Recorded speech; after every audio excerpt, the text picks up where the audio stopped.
And we always like to ask people who are coming on the show about hoopers and other performers of different kinds who've inspired them.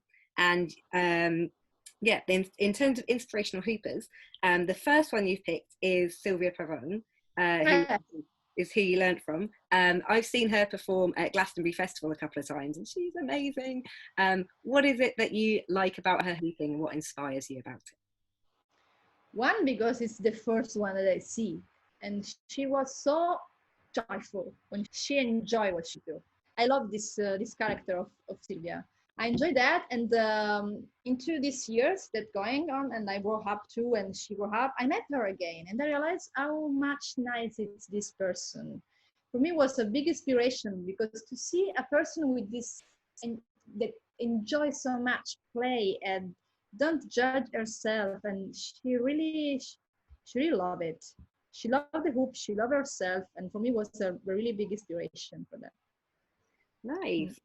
The second person you picked is the kind of queen of balancing, Gail O Brien.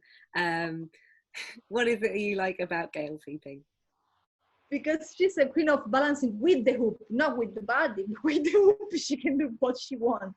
Like one, I love her. I met her because she contacted me for Manchester Hoop Convention. Really powerful woman.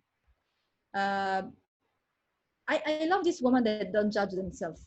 I love it. I love it. And Gail was one of this one, and she understands, because I think she do quite the same progress with the hoop. She look at herself and say, okay, I'm good with that, I'm gonna do that. And she's the queen because she's the only one. People can learn from her, of course, but she's the only one for me. Yeah, she's an amazing hooper, and I miss her a lot. At some point we split, at some point we come back, but I miss her. I don't see so much at the moment, but if people can have a look on what she do, she's gay. She's still gay. Yeah, she's fantastic, and one of just the funniest people ever as well. Yeah, of course.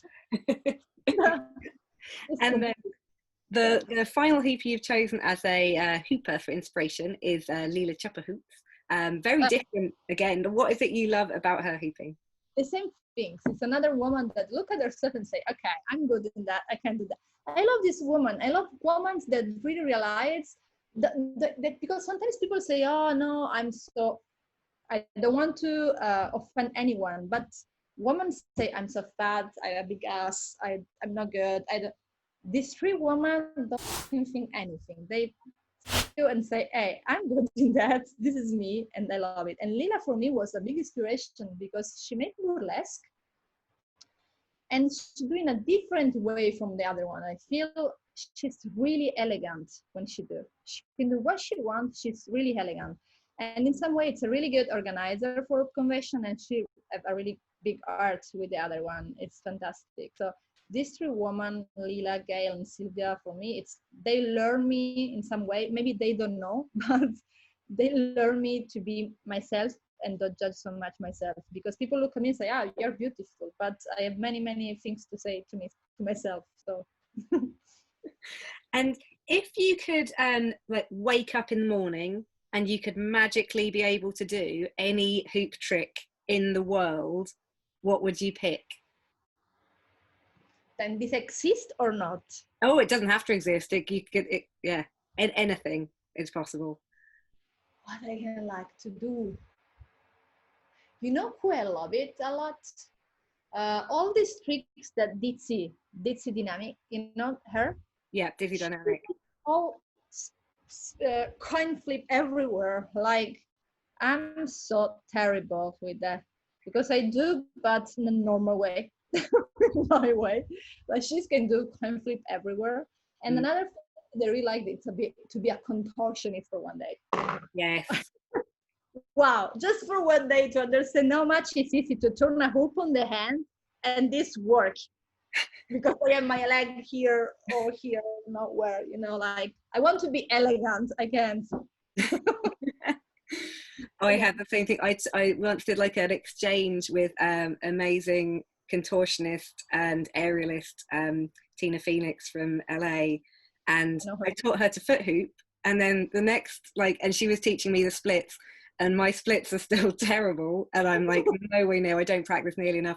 And then she posts like a bunch of videos to me about a week later of her like standing splits foot hooping, stag foot hooping, and like every position that I would take me about 10 years to get to being able to put my body there with her foot hooping there. And I was like, ah, I wish I could Yeah.